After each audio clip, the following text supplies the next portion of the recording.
Estás escuchando una producción de Lowpod.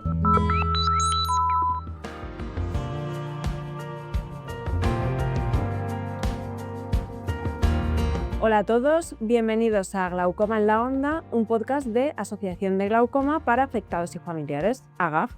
Hoy tenemos con nosotros a dos figuras esenciales de la historia de la oftalmología española.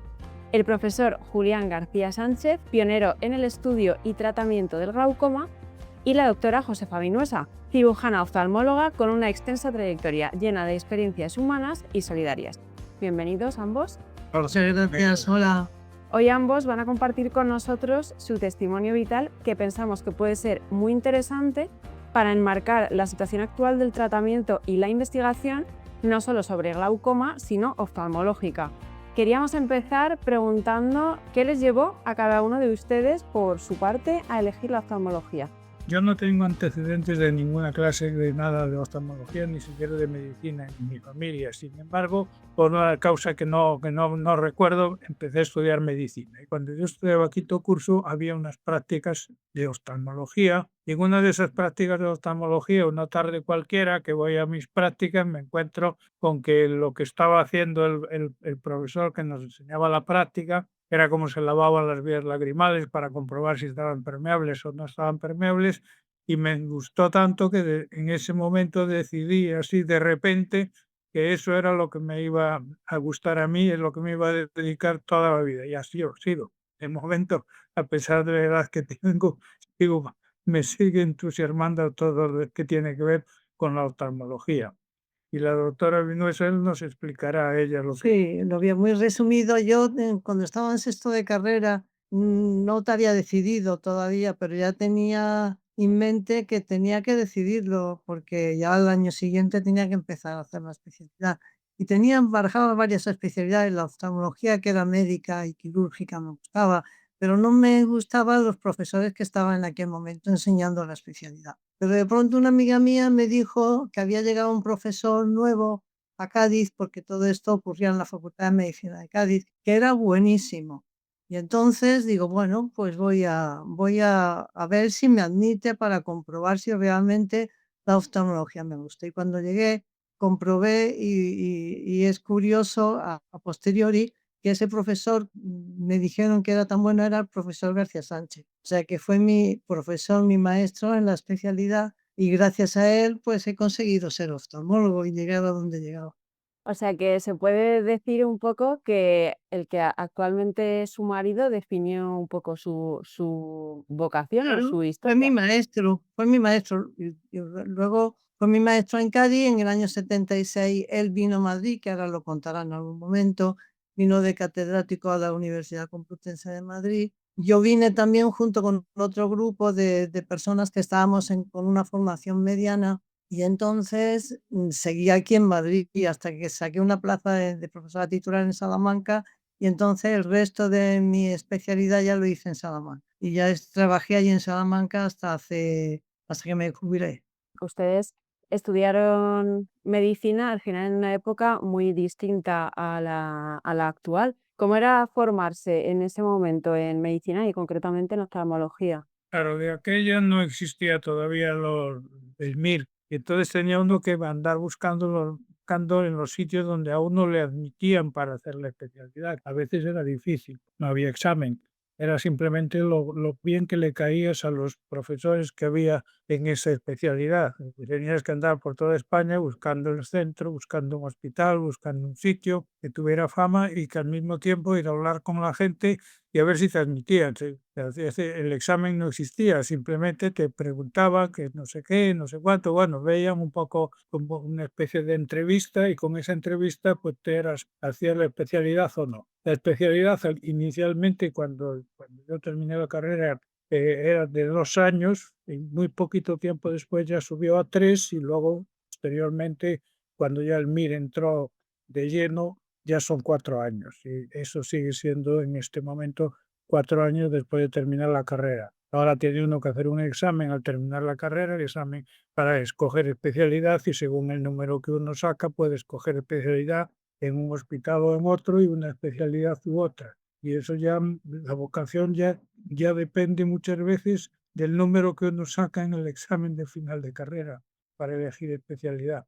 Bueno, yo mi formación es mucho más bonita, yo creo, porque yo hice la especialidad, como acabo de decir, en Cádiz con el profesor García Sánchez, en un momento en que en España la especialidad no estaba muy desarrollada de una manera docente.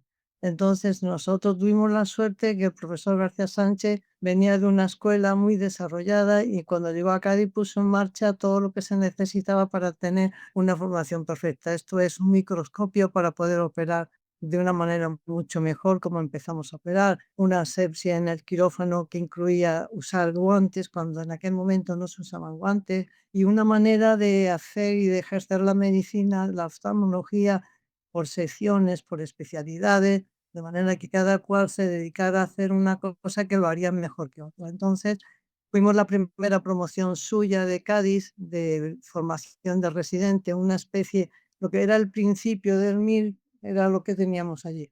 Y bueno, hicimos una especialidad, yo creo que mucho mejor que en cualquier otro sitio de España, que en aquel entonces estaban con mucho menos medios que los que teníamos nosotros.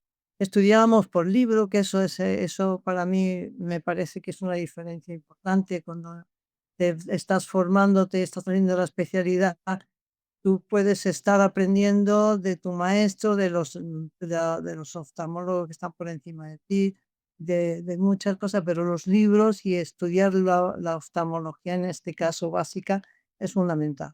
Entonces nosotros tuvimos la suerte y luego también la suerte que nos enseñó el profesor García Sánchez a aprender a comunicarnos con el paciente, que eso también es muy importante, a explicar, a conocer, a entender todo lo que es y darles a entender a los enfermos lo que tenían, por qué lo tenían. Entonces, bueno, pues fue una época muy bonita y muy importante. Nosotros comentábamos con los otros residentes que estaban en otras escuelas de España y la diferencia era muy importante. No sé Entonces si... se puede decir que trasladó un enfoque diferente Sí, de... totalmente. Un enfoque, bueno, que era como un lanzamiento al futuro de una manera vertiginosa y muy bien. Y entonces empezamos a hacer cosas muy precozmente, por ejemplo, a operar, operábamos enseguida porque éramos muy poquitos y teníamos muchas ventajas. También teníamos él nos daba una gran responsabilidad y eso también nos enseñó a enfrentarnos luego cuando llegó el momento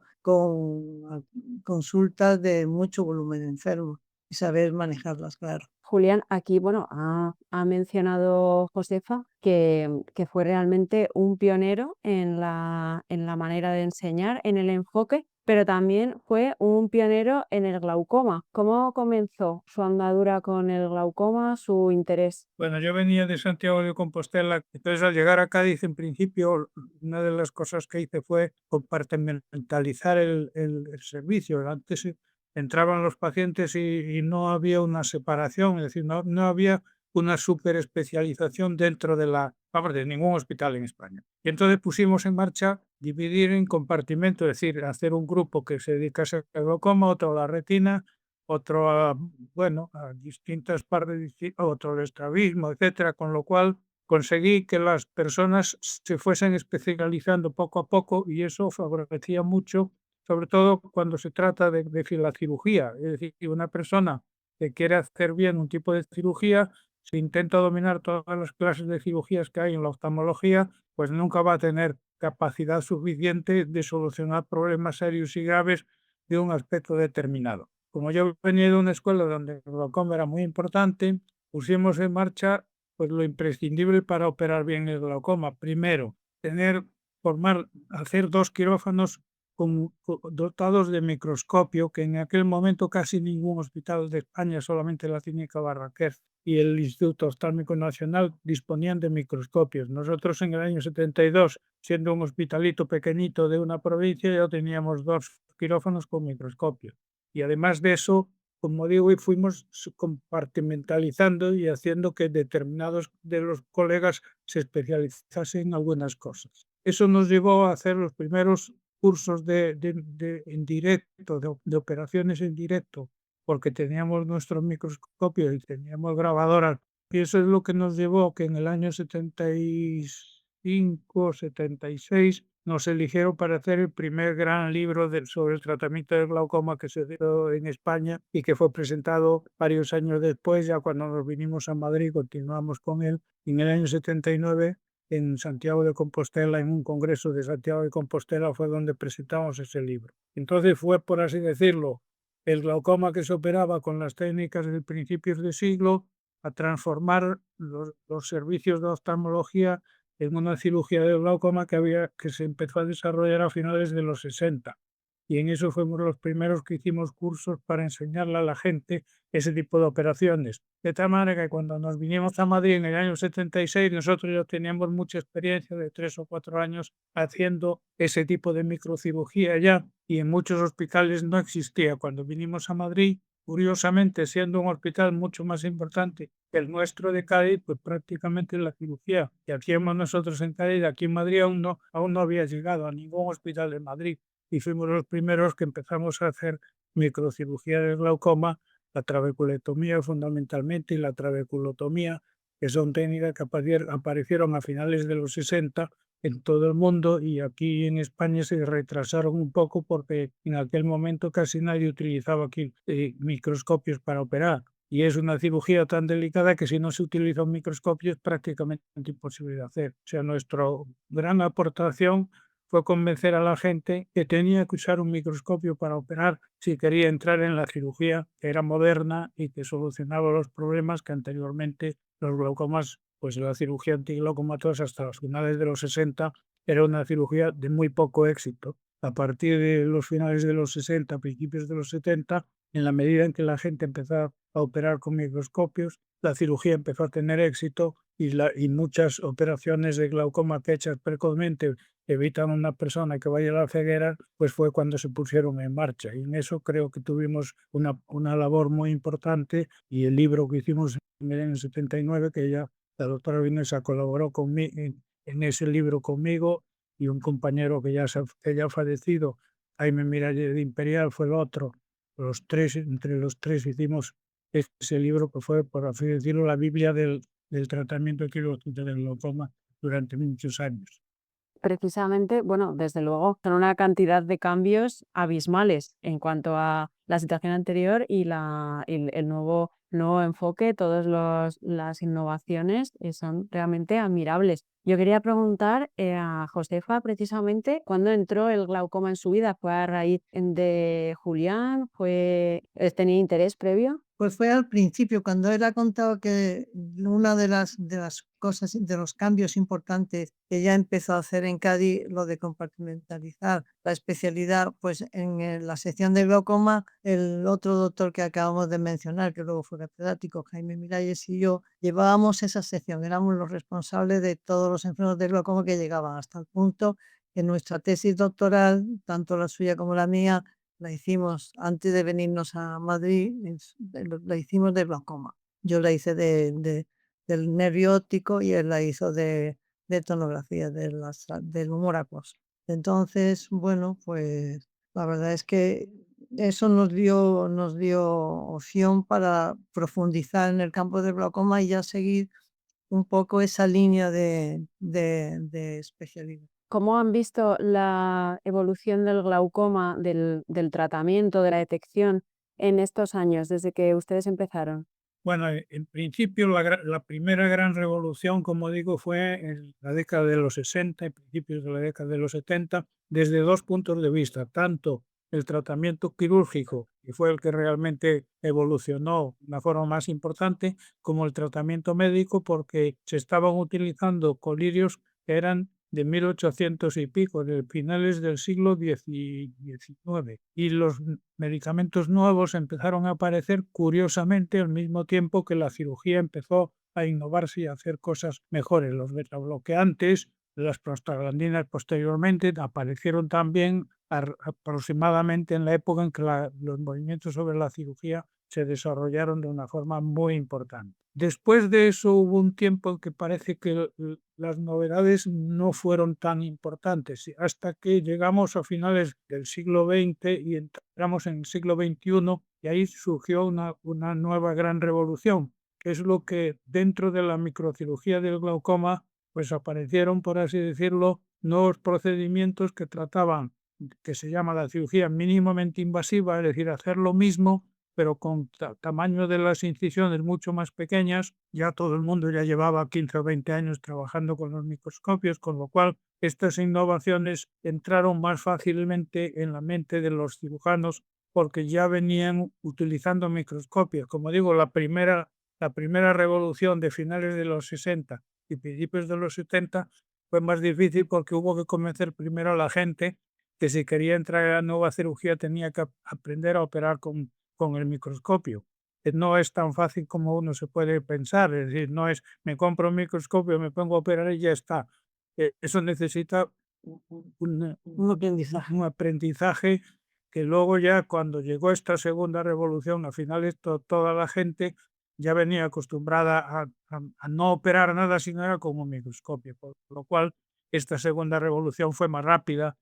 Lo que pasa es que está evolucionando, hay muchos cambios. En los últimos 8 o 10 años han salido numerosos dispositivos valvulares o no valvulares para hacer la misma operación que se hacía antiguamente, pero a través de incisiones mucho más pequeñas, lo que es la cirugía mínimamente invasiva. ¿Qué ventajas tiene esta cirugía mínimamente invasiva? Pues que al hacer una menor agresión al ojo, teóricamente hay menos probabilidad de tener complicaciones. Es decir, no se gana en capacidad para solucionar problemas, pero sí se solucionan los problemas con menos agresión en el ojo, con más fácil recuperación.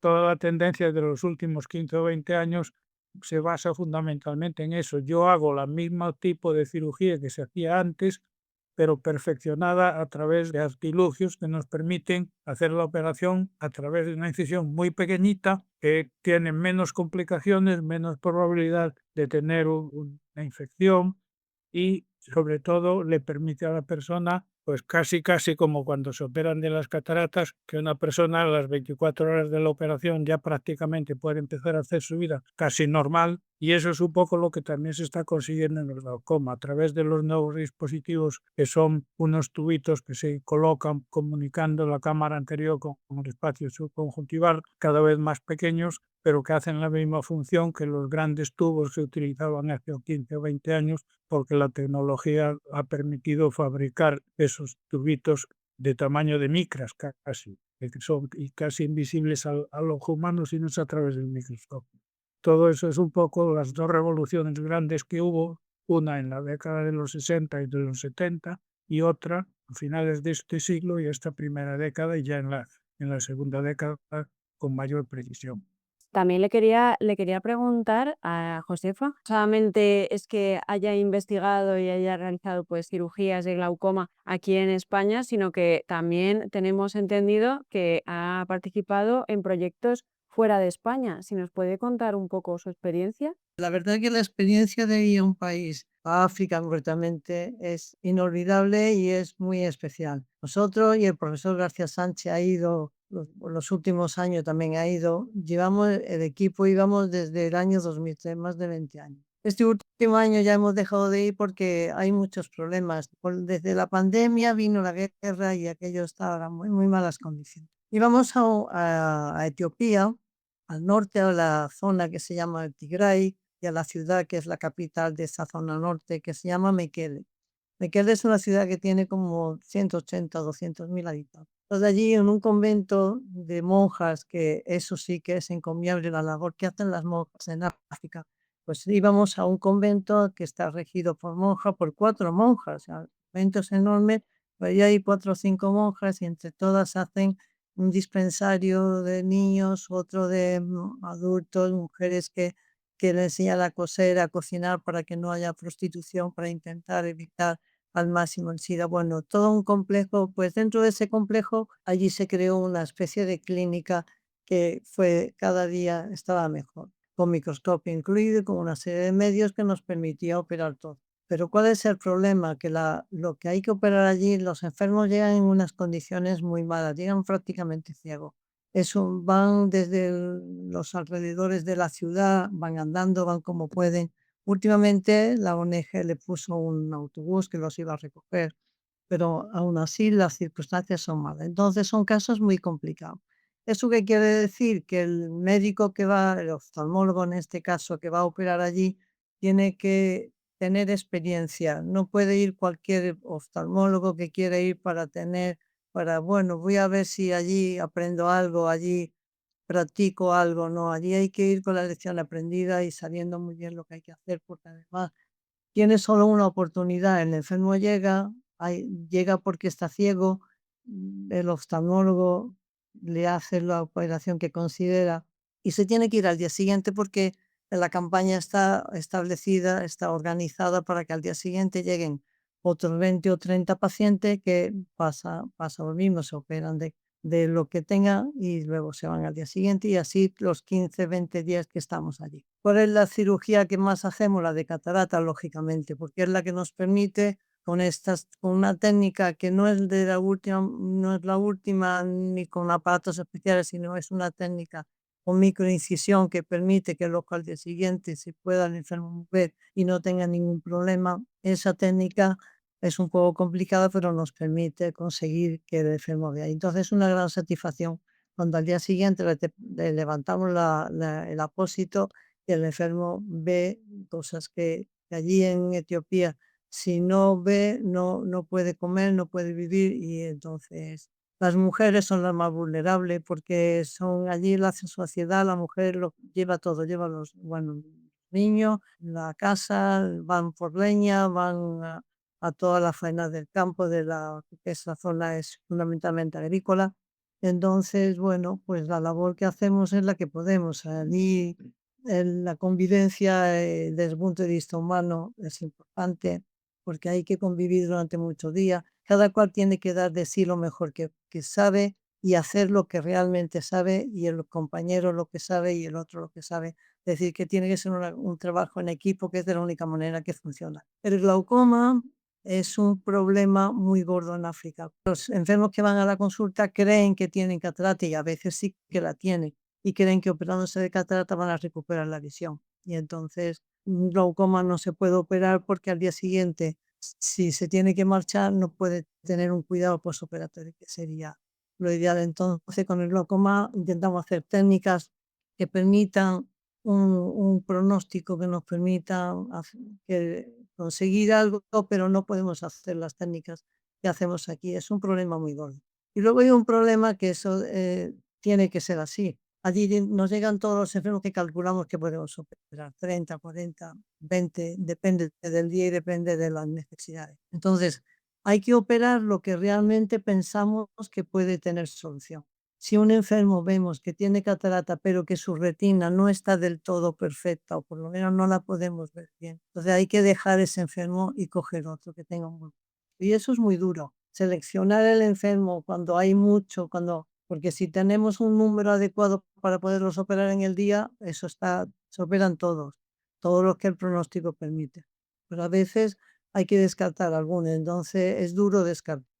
O duro cuando tienes que descartar porque sabes que le vas a operar la catarata, pero la lesión que tiene en la retina es tan importante y es tan grave que no va a recuperar una visión adecuada. Entonces, si no recupera, eso es un gasto que hay que utilizarlo porque los recursos allí son muy limitados. Entonces, ese gasto en ese enfermo que no recupera nada, hay que aprovecharlo para otro enfermo que sí que tengamos la seguridad que va a recuperar una buena visión.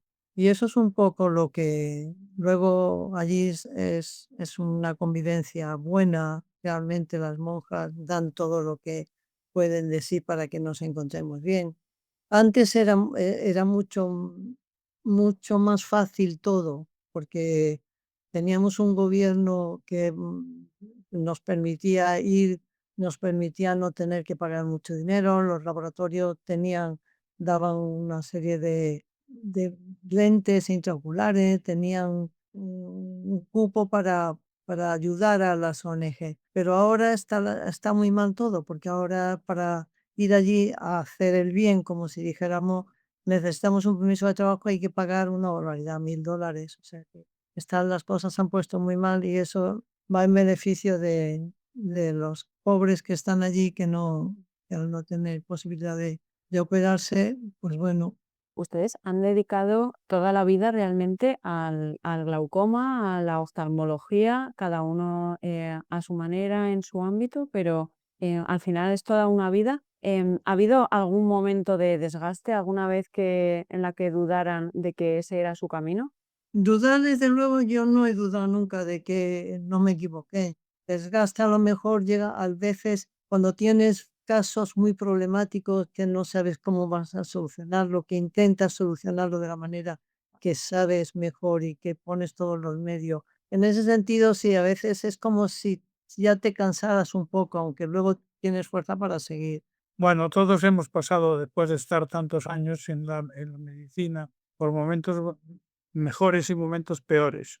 Normalmente el problema viene fundamentalmente por culpa de las autoridades, porque como los directores de los hospitales y los gerentes pues no son siempre los mismos, pues unos han sido buenos y otros han sido malos. Y eso muchas veces hace que cuando quieres meter alguna innovación, pues te encuentras con la barrera de que las autoridades de tu hospital no te dejan hacer la innovación, porque demuestran 47 disculpas para no hacerla, hasta el punto de que yo en un momento determinado de aquí en Madrid, pues decidí dejar el hospital y estuve durante 2 años fuera del hospital pensando que no iba a volver nunca más, pero afortunadamente llegó un momento que cambiaron al director y al gerente y los nuevos directores y nuevos gerentes vinieron a hablar conmigo para ver si llegábamos a un acuerdo y volví a incorporarme al hospital. Y así lo hice. No solamente me volví a incorporar al hospital, sino que cuando me jubilé me pidieron de favor que si podía estar 5 años más y como en el fondo parece que nací para estar metido dentro de un hospital, pues estuve mi jubilación, en vez de adelantármela, me la han retrasado por 5 años y estuve feliz todavía los 5 años adicionales porque ya con las autoridades del hospital que te entienden las innovaciones que quieres hacer y te las apoyan, pues realmente te vas del hospital a tu casa cuando terminas el trabajo, te vas encantado. Sigo yendo de vez en cuando, pero ya voy de visita, nada más. No, yo ya lo dejé, porque yo estaba trabajando en Salamanca, pero como me casé con este señor, entonces, claro, ya tuvimos que reorganizar un poco el trabajo y entonces ya, Era un matrimonio muy raro. claro, nos casamos en el 2011. Entonces Vale. tuvimos una primera etapa como de formación de maestro y alumno y luego al final cada uno siguió su camino y al final nos hemos reunido otra vez. Ah, claro. Ah, o sea, ha habido un reencuentro después ya, ya entiendo, claro. Pero después de 40 años viviendo cada uno por su lado, pues Pues lo último que ya para finalizar les quería preguntar es que este podcast lo escuchan tanto personas con glaucoma como personas pues familiares de personas con glaucoma, personas simplemente interesadas y me gustaría que les dejaran cada uno un mensaje a estas personas que nos escuchan. sí, hay que tener en cuenta una cosa que es muy importante. Estamos en un país en donde afortunadamente el nivel de la medicina es muy bueno. Pero claro, el nivel de la medicina es muy bueno si le ponemos a su trabajo, por decir, le ponemos la gente en el momento idóneo para solucionar el problema. ¿Eso qué quiere decir? Que todas las personas que no se les ocurre nunca que tienen que acudir para diagnosticar una enfermedad precozmente, tienes que acudir periódicamente, aunque tú te creas que es muy bien y que estás muy sano. Y sobre todo hay que tener en cuenta lo que llamamos la población de riesgo. ¿Y por qué este mensaje es muy importante? Porque los de la Asociación de Glaucoma para Afectados y Familiares, todos pertenecen a la población de riesgo. El que tiene, sobre todo si tienes padre, madre, hermano, etcétera, que tienen el glaucoma, tú eres población de riesgo. Y quiere decir que la probabilidad que tienes de tener tú la enfermedad se multiplica por 5 o por 10 con respecto a la persona que no tiene antecedentes de ninguna clase. Y no solamente los familiares, sino determinadas enfermedades generales pueden contribuir, generales o locales. Por ejemplo, los miopes tienen más facilidad para tener un glaucoma, por lo tanto, un miope no debería, sobre todo si tiene más de 50 años, no debería dejar pasar nunca más de un año que no le hicieran una revisión, le mirasen en el fondo de ojo, viesen si está bien, y en caso de duda le hicieran un campo visual, etcétera. Todas esas cosas son muy importantes, por eso los familiares o los que tienen que pertenecen a población de riesgo deberían de todos los años, sobre todo si tienen cierta edad, todos los años ver una revisión oftalmológica y que no digan: "Ah, es que yo tengo una visión maravillosa", porque muchas veces el glaucoma, por eso se llama el ladrón de la vista, porque uno está creyendo que tiene una visión maravillosa y 2 o 3 meses después se puede quedar ciego. Y si se diagnostica el glaucoma en fases iniciales, con las técnicas quirúrgicas ahora, más el láser, más los tratamientos que utilizados en fases precoces de la enfermedad evitan casi en un 98% la probabilidad de terminar en ceguera, pues todas esas cosas, si no llegas a tiempo, es igual que el cáncer. Hay muchos cánceres que se curarían si se diagnostican pronto. Si se diagnostica muy tarde, pues a veces los tratamientos no permiten salvar la vida de esas personas. Pues la ceguera igual. Si yo diagnostico un glaucoma en la fase inicial, es muy poco probable que esa persona se me quede ciega. Pero si lo diagnostico cuando la enfermedad lleva varios años evolucionando, llegamos a un momento en que el tratamiento, ni el médico ni el quirúrgico, son suficientes para frenar la evolución de la enfermedad y esas personas, desgraciadamente, por muy bien tratadas que estén, si llegas tarde, se quedan ciegas. Yo también recalcaría que cualquier persona que tenga más de 40 años también debe acudir al oftalmólogo, aunque vea bien. Repito también que todo el mundo lo conoce, el glaucoma se va perdiendo visión, pero la evolución es hacia dejar un resto central, es decir, que se puede tener muy buena visión porque se conserva un campo central de visión y sin embargo uno puede tener un glaucoma. Aunque una persona vea muy bien, dice, no, yo tengo 40 años, pero veo muy bien. No, aunque vea muy bien, puede tener un glaucoma porque la manera de progresar del glaucoma es muy característica y queda un resto visual que en uno además no se da cuenta. En muchos casos de personas que pueden a la consulta con un ojo que está casi bien y el otro muy mal. Y sin embargo no se han dado cuenta, nunca se les ocurrió, porque un día se les ocurre tapar el ojo y dice, anda, si con este ojo no veo. Y entonces es porque tienen un glaucoma. Y eso es muy importante recordarlo, que aunque vean bien, tienen que acudir a partir de los 40 años, que es cuando la prevalencia del glaucoma es más. Toda mujer que tenga glaucoma, porque haya tenido un glaucoma congénito, un glaucoma traumático, un glaucoma secundario del tipo que sea, y esté en edad de quedarse embarazada, es muy importante que antes de que si piensa quedarse embarazada, que acuda al oftalmólogo para revisar el tratamiento y para comprobar cómo está el ojo, si está bien tratado, si la tensión está controlada, si está el- la visión como tiene que estar, porque es el momento antes de que se quede embarazada de solucionar problemas que luego con el embarazo, si la visión se deteriora o si el tratamiento no hace efecto, entonces la situación es peor y la solución es muy mala. Y sobre todo, también lo más importante es que los colirios que se utilizan, cuando uno pone un colirio en el ojo, como un 80% se va por la vía lagrimal. Eso quiere decir que se va por la nariz. La nariz tiene una mucosa muy vascularizada que absorbe el medicamento y eso pasa a la vía general. Y en el caso de un embarazo pasa al líquido al feto y entonces hay colirios que pueden dañar al feto.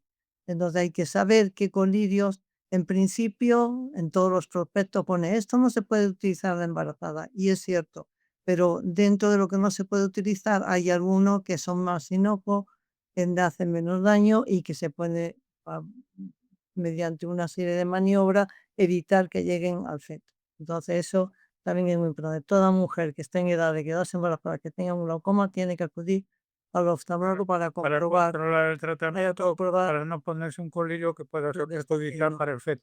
Y luego hay otra cosa también muy importante y que me pasó con una paciente en Salamanca hace ya muchos años. Una señora joven en edad de quedarse embarazada, pues tenía un glaucoma y estaba en tratamiento, pero estaba ya un glaucoma terminal. Entonces el ginecólogo en aquel momento, hace muchos años, hoy los ginecólogos yo creo que ya actúan de una manera mucho más sensata, le dijo, no se puede quedar embarazada porque se va a quedar ciega. Entonces, lógicamente, hay que ponerse en el lugar de esa persona que le dice su ginecólogo, no se puede quedar embarazada porque se va a quedar ciega. Entonces, bueno, afortunadamente en los oftalmólogos ya le, le- le marcamos el camino de lo que tenía que hacer y se pudo quedar embarazada y se quedó embarazada y tuvo un niño. Entonces, bueno, eso también hay que sopesar lo que es la vida, lo que es tener un hijo en este caso concreto y lo que es tener una enfermedad que se puede controlar. Entonces, todo es posible y todo se puede. Y es un mensaje de esperanza para personas que tienen un problema y que por ese problema no están limitados, no pueden hacer tienen otra vida que también lo pueden desarrollar. Pues muchísimas gracias a ambos, bueno, por el llamamiento final a la detección precoz, a las revisiones, que es algo que siempre intentamos inculcar desde AGAF. Y bueno, y ha sido un verdadero placer y bueno, una oportunidad genial que nos hayan dedicado un ratito personas que han dedicado toda su vida al glaucoma, a ayudar a las personas con glaucoma. Así que muchísimas gracias y espero que os haya gustado. Gracias por haberme Gracias. estado. Muchas gracias. Muchísimas gracias.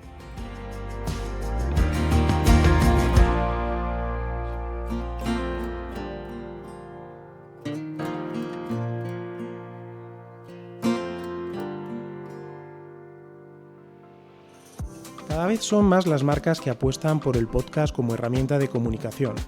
Pero, ¿qué ventajas tiene? Con un podcast le hablas al oído a tu cliente, estableciendo una conexión más directa, cercana y emocional. Un espacio de diálogo que crea comunidad. Aumenta también el recuerdo de tu marca y tu credibilidad. En Lowpod te queremos ayudar. Somos una productora que impulsa tu comunicación a través de la palabra. Para más información visita nuestra web lowpod.es o escríbenos a contacto@lowpod.es. Apuesta por el podcast, apuesta por Lowpod.